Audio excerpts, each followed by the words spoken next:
Bienvenidos y bienvenidas. Estamos nuevamente aquí en el Centro de Recursos de la Consejería de Educación de la Embajada de España, Argentina, Chile, Uruguay y Paraguay. Hoy estamos con una invitada especial, miembro de la red Alumni de la Consejería de Educación. Estamos con Ludmila Fernández López, comunicadora social de la Universidad de Quilmes, maestría de la Universidad de Cádiz, estudios en género, identidades y ciudadanía, y doctoranda a través del CONICET, Universidad Nacional de Quilmes.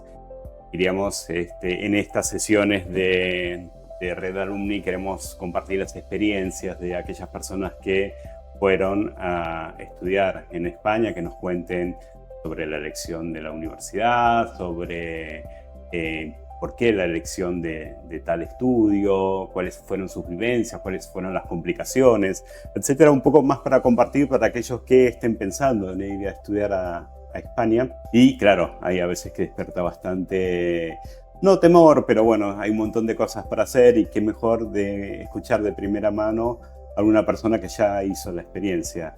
Ludmila, muchas gracias por venir. Bueno, gracias por la invitación. Espero que lo que podamos conversar anime a alguien más a dar ese paso, ¿no? Ludmila es una experta en comunicación social, así que voy en desventaja. Quería que nos cuentes un poco por qué la elección, principalmente por el máster que elegiste, por qué España principalmente, por qué la Universidad de Cádiz. Generalmente cuando uno elige España, es verdad que mucha gente, bueno, voy a Barcelona, voy a Madrid, voy a Bilbao, por ir a las ciudades más conocidas de España, a veces vinculado por muchos amigos o familiares que ya están ahí. ¿Por qué en tu caso esa elección en particular, si nos cuentas? Bueno, en ese momento corría la época 2017, más o menos. Estamos hablando de un momento de mucha eclosión de las cuestiones de género en Latinoamérica. España creo que también. Veníamos del Ni Una Menos en 2015. Esto hacía que yo era una joven graduada que tenía mucha intención de seguir formándome en temas vinculados al género, los derechos humanos, que en mi caso al menos no era solo una cuestión de militancia o de activismo, sino que me interesaba a nivel académico. Me llegó el dato de la Fundación Carolina, que es una fundación que articula graduadas y graduados recientes, pero no solo, porque no tiene una restricción de edad, en América Latina, que puedan viajar a hacer sus estudios de posgrado en España. Eso es el motivo por el cual yo tengo la intención de hacer un posgrado y que sean temas de género. ¿Por qué España? Bueno, por un montón de motivos. Nos une una historia, una cultura, en mi caso una historia familiar también muy arraigada, personal, mucha inquietud por ir. Ya había viajado una vez, había tenido esa suerte, pero como decís vos, solo había conocido Madrid y Barcelona, ¿no? No habías conocido Cádiz en particular. En absoluto, no conocía Andalucía y todo lo que me esperaba ahí en ese sur, ¿no? De hecho, mi familia es del norte de España, entonces tampoco es que había ahí una vinculación a nivel personal, sino que se alinearon esas cuestiones, ¿no? El interés por hacer un posgrado, porque yo quería seguir formándome a nivel académico, el interés por las cuestiones de género, el interés por España, por hacer ese... Que además hay algo de cuando es tu primera experiencia viviendo en otro país, que no es lo mismo que ir de turista, no tiene nada que ver, y además es tu primera experiencia estudiando en otro país, o sea que son dos cosas que se solapan. Qué mejor que hacerlo en un lugar donde te sientas más o menos cómoda, ¿no? Hay mucho por descubrir, hay mucho por conocer, pero a la vez no estás en un lugar donde la cultura totalmente distinta, el idioma es totalmente distinto. Si bien el andaluz es un universo, ¿no?, lingüístico que es muy distinto al rioplatense, por supuesto que es el idioma. Entonces había muchas cuestiones que me llamaban la atención de estudiar en España. Cuando vos decís, bueno, es la opción de elegir tal máster, y ¿cómo fue tu investigación? ¿Era por la Fundación Carolina? ¿Era un listado de máster que vos aplicabas o vos podías escoger el máster que te interesaba y de ahí fue la aparición de este máster de identidad, género? ¿Cómo fue la búsqueda y localizar ese máster? El sistema, que al menos es cómo funcionaba en ese momento, pero creo que más o menos sigue parecido en esta fundación en particular, ellos te muestran un catálogo de másters posibles y disponibles en toda una serie de universidades, ¿no? Entonces podés elegir por área de interés, más o menos, en mi caso, las ciencias sociales, la comunicación, la cultura. Había varias dimensiones que me interesaban, no es que solo quería de género. Pensaba también en seguir formándome más específico en temas de producción, en comunicación. Tenía como las distintas posibilidades. Entonces la fundación te pide que vos hagas una lista de 5 posibles másters en orden de prioridades, ¿no? Si ganaras la beca, tuvieras que elegir libre, ¿cuál sería el primero? Tuve la suerte en mi caso de que el primero que puse es el que gané. Porque puede pasar que no, que consideren que tu perfil va mejor para otra opción, que se hayan llenado las plazas, entonces les guste tu perfil, pero no puedan llevarte a esa universidad. Pero en mi caso se alineó todo, llené los 5 por las dudas y la verdad es que gané con el primero. Bueno, ese es el sistema que tienen ahí, que es distinto a otras universidades, o a otros programas de becas, donde por ahí es más libre. Por ejemplo, conectarte vos con los docentes de una universidad y ver si te mandan una carta de recomendación, o menos libre. También hay lugares que es, bueno, una beca en este lugar, ¿no? Y el tema de la comunicación con la Universidad de Cádiz, vos, más allá de haber obtenido esta beca de la Fundación Carolina, después todo lo que es la metodología de inscripción, de contacto con la universidad, eso es vinculado entre vos y la Universidad de Cádiz. Sí, pero tenés mucho soporte. La verdad es que sí, sobre todo al principio. Después ya vas más sola y de hecho cuando tramité mi título y todo lo que vino en la posterioridad, ya prácticamente lo hice sola. La fundación siempre respondió a las consultas, pero tuve mucha más autonomía. Al principio, bueno, imagínate que es un sistema nuevo, porque una conoce más o menos la burocracia propia, pero no otras, ¿no? Exactamente. Sí. Entonces, la verdad es que tuve mucho soporte, a diferencia del sistema por ahí universitario argentino, donde en una maestría tenés como muchos seminarios para elegir distintos y tal. Ahí era un poco más cerrado el paquete, entonces era bastante sencillo, ¿no? Como, bueno, el máster tiene los seminarios, tiene estas asignaturas. Sí había 2 o 3 que eran optativas y ahí un poco, como decimos, me tiré a la pileta o me tiré a la piscina, porque la verdad es que dije, bueno, todavía no conozco mucho, pero me apunto a este, y la verdad es que resultó súper bien. ¿Cuáles son las sensaciones de llegar por primera vez a una ciudad que no conocías? Pronta de, tengo que ir a la cursada en la universidad, tengo que buscar vivienda, tengo que ver cómo moverme por la ciudad de Cádiz, quiero también generar un grupo social y de contactos, porque no todo es estudiar, sino también es la vivencia de una en esta ciudad. Me imagino que los primeros días es muchísima información y estímulos que... ¿Cómo lo manejas? Sí, te escucho y como que me emociono porque me empiezo a acordar, ahora ya pasó bastante tiempo, pero para mí es una experiencia que me marcó para siempre. Por ahí no me acuerdo los detalles y cuando te escucho empiezo a rememorar, ¿no? Y está muy bueno porque en el caso de esta fundación, por ejemplo, lo que te proveen es un estipendio mensual, pero vos tenés que buscarte tu vivienda, sí. todo. Que eso es un desafío tremendo porque en mi caso yo todavía vivía con mi familia en ese momento, ¿no? Tenía 26 años creo, 25. Entonces, ¿qué pasa? Todo lo que es buscar un alquiler o rentar un piso, como dicen allá, no lo sabía hacer. O sea, no lo había hecho nunca en Argentina. Imagínate el desafío, ¿no? Que eso supuso, por más que tenías muchísima contención, asesoramiento, nos abrieron una cuenta bancaria, es decir, todo estaba perfecto. Pero al día siguiente tenés que salir y de pronto tenés buenas experiencias, también tenés experiencias complicadas, pasé por todo, porque bueno, estás tratando con seres humanos, estás tratando con dinero, estás tratando con compañeros de pronto de habitación o no, si tenés la suerte, depende de lo que vos puedas moverte. Terminé viviendo con una familia súper adorable, parecía de cuentos, pero bueno, me costó llegar a encontrar esa oportunidad y realmente es un shock, pero creces muchísimo. Obviamente hay gente más adulta que por ahí no le parecía todo esto tan desafiante como a mí. Es verdad que cada uno tiene esas vivencias, la asume como propias y después llega, claro, más allá de solucionar todo el tema de la vivienda, de dónde voy a vivir, con quiénes, llega, primeros días, ingreso a la Universidad de Cádiz. Sí, una emoción total. Para empezar, situémonos en el mapa, ¿no? Porque Cádiz es paraíso, es una hermosura. Lo que por ahí acá asociamos mucho a irte a una playa del Caribe o de Brasil, que yo nunca había tenido la suerte además de hacerlo, con lo cual de pronto me encuentro que ahí también tenemos el agua tibia, cristalina, que el mar no es tan agresivo, que podés pasar el día entero acostada al lado del agua. No sé, cosas de pronto se volvieron parte de mi cotidianeidad porque tenía el mar a unos 600 metros del lugar donde vivía y literalmente enfrente de la universidad.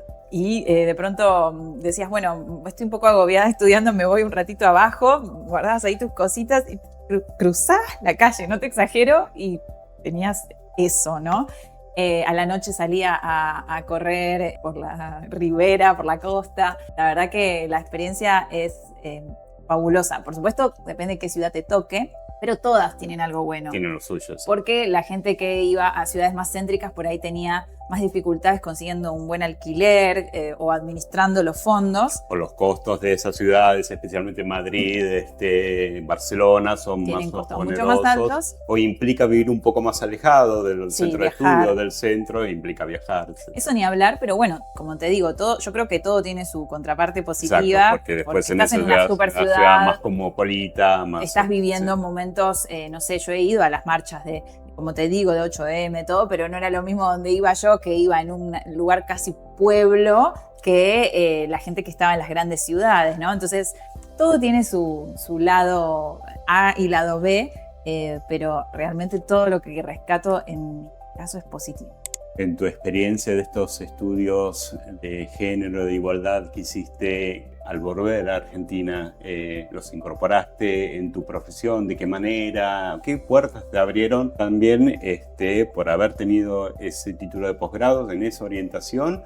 A veces con la red de alumni es de contactos, de gente que uno conoce, de qué proyectos están trabajando tus compañeros o de dónde vienen, cómo lo aplicas todo eso en tu carrera profesional. En un montón de sentidos. Esto último que dijiste, primero, antes de olvidarme, la red es clave, ¿no? Y no solo la red significa conocer gente española, sino que algo muy importante es la red latinoamericana que una arma y vos decís, pero te fuiste a Europa, sí, pero cuando estás lejos es cuando más también empezás a atender redes con lo cercano. Entonces, en nuestro caso, la Fundación Carolina tenía como muy buena política de armar red entre nosotros, los becados, los becarios. Mucha red latinoamericana que te acompaña para siempre. Guille y Ana son dos amigos que tengo hasta el día de hoy y hablo hasta el día de hoy, con lo cual eso por una parte, ¿no? Y respecto más a lo profesional y a los pasos que una va dando, como te digo, yo ya venía formándome en temas de género. Incluso mi tesina de grado en la licenciatura ya tenía que ver con estos temas. Luego hice un diplomado, antes de irme, un diplomado en una asociación civil de un año, también en temas de comunicación y género, con lo cual ya era casi mi tercera experiencia especializándome. Tuve docentes increíbles. Además, algo muy importante es que el tema de lo que se llama TFM, que en Argentina diríamos la tesis de maestría, allá es el trabajo de fin de máster, un tema que yo hice allá, expuse allá, me fue muy bien todo, pero además me lo traje como un interés, como una inquietud académica para seguir. Y cuando apenas aterrizo en Argentina, y esto es literalmente apenas, me dicen, queda una semana para que cierren la convocatoria de becas CONICET. Ah, mirá vos. Una semana quedaba. Y yo dije, una semana, quiero ir a visitar a mi abuela, estoy hace 9 meses afuera de Argentina. Recién aterrizo. Y además el shock de venir del verano gaditano, porque era el 30 de junio, creo que es el último día que podés estar, digamos, te graduaste unos días antes, tenés unos días de margen y el 30 de junio tenés el pasaje de vuelta. Llegué acá el 1 de julio, invierno total, un invierno crudísimo. Yo pensando, me tengo que poner a aplicar a otra beca. Y mis compañeras, mis compañeros, que se los agradezco hasta hoy, alentándome, mi director también, diciendo, venís de esta formación en España, chalo, capitalizalo. Y ahí respondo a tu pregunta, que es que gracias a esa formación y también el estatus que te da a nivel académico, haber estudiado en otro país, haber sido seleccionada, las redes, los contactos y demás, todo eso lo volqué en la postulación que hice y gané esa beca, gané la beca CONICET, que no es menor, son 5 años de estipendio mensual, bueno, que tiene vaivenes como todo en Argentina, pero que en buenos momentos te permite una vida muy bien como investigadora junior, digamos, pero es una beca muy buena, que además te da también como mucha espalda luego. Todo ese cúmulo de experiencia y todo eso volcado a tu carrera, a tu formación, a tu experiencia de vida, ha marcado un antes y un después. ¿Qué consejos a aquellas personas que están pensando en ir a estudiar, más allá de que uno pueda aplicar una beca o elegir directamente un máster e ir a estudiar en España? ¿Cuáles son los consejos Especialmente por ahí la gente que está más avanzada en su carrera, que por ahí ya tiene otros conceptos de, bueno, yo por ahí ya tengo formado una familia, o ya tengo un círculo de amigos, ya estoy grande para ir a estudiar afuera en España. Hace tiempo que dejé la universidad y ahora estoy continuando con una carrera y eso significaría un parate en mi vida laboral. ¿Qué consejos le das en base a tu experiencia a aquella gente que lo está pensando? Es una buena pregunta porque es cierto que hay una idea de quien se va de intercambio muy asociada, ¿no?, a una cosa muy juvenil, muy de fiesta, muy de un año libre. La verdad es que eso depende de cómo vos te lo tomes. En primer lugar es algo subjetivo, ¿no? Pero también tiene que ver con el momento en que estás de tu vida. Yo, si bien no era muy grande, ya estaba como muy madura y había hecho mucho trayecto académico en Argentina y no tenía intención de ir a esto, ¿no?, a este año de sabático de fiesta, sino que iba a formarme.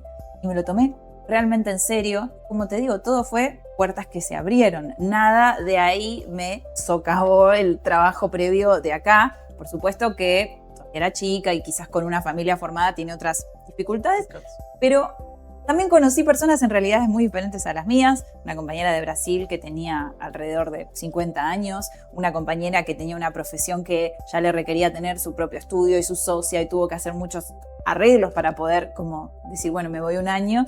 Y todas las personas capitalizaron eso de una manera positiva. Algunas lograron llevar a sus familias en algún momento como una vacación, y digo, para que la separación no sea tan grave, tan larga. Sí, o lejana, especialmente cuando uno viaja de países tan lejanos como es Argentina, sí, Chile, Uruguay y Paraguay a España, pues dentro de la cercanía son como mucha distancia. Hay mucha distancia, eso es una realidad y es un costo económico alto, pero también es cierto que hay muchas becas. Las becas son para quien se postula. Esa es la máxima. Las becas son para el que aplica, son para el que insiste, son para el que está ahí. Y a veces hasta se pueden, no todas, pero algunas se pueden superponer. Entonces vos decís, acá me cubrieron la matrícula, pero acá tengo un estipendio o acá tengo un alojamiento. Hay compañeras que estaban en residencias estudiantiles y eso era más accesible que estar en una casa. Entonces hay muchas estrategias. Por ahí decís, bueno, no voy a hacer una vida de recorrerme todo el resto de Europa, pero sí voy a tener eso que me sobra para traer a mi familia, ¿no? Como digo, estrategias hay siempre. El tema es animarse, el tema es insistir. Y como te decía, yo conocí a otra gente un par de años, no tanto, pero un par de años más chica, que estaban en este modo de fiesta y disfrutando, que también estaban formándose. Pero si vos lo querés hacer y decís, no, pero yo ya tengo una familia, no estoy para esto, sí estás porque además vas a tejer otras redes, quizás no te vas a vincular con estos chicos más chicos, sino con gente más grande o con los docentes, con las docentes, con personas que están, nosotros por ejemplo nos avalaban para hacer una práctica preprofesional, con lo cual incluso trabajás allá, entonces conoces también, vas a la oficina, estás con personas, digo, hay como un montón de oportunidades que aparecen en el marco de las becas y yo creo que hay como una posibilidad, una oportunidad para cada etapa de la vida en la que estés. Quiero agradecerte para no robarte más tiempo. La energía que transmite Ludmila da para ir a aplicar a todos los programas Anímense, a aquellas personas que lo están pensando. Como decíamos antes, hay un antes y un después en la experiencia de ir a estudiar o afuera, especialmente ir en otro país, que abre puentes. Nada, agradecerte y las últimas palabras de consejo para las personas que nos están viendo. Que se animen, que el no ya lo tienen. Como dije antes, las becas son para quien se presenta. ¿Es un trabajo postularse? Sí, a veces da fiaca, sí. Pero te puede significar más por ahí que un trabajo. Y realmente no hay nadie que se arrepienta de haber estudiado afuera, de haber estudiado en España. Agradecemos que nos hayan acompañado hasta acá. Los esperamos en otros videos de la red de alumni a lo largo de este año. Gracias, Ludmila. Gracias a ustedes.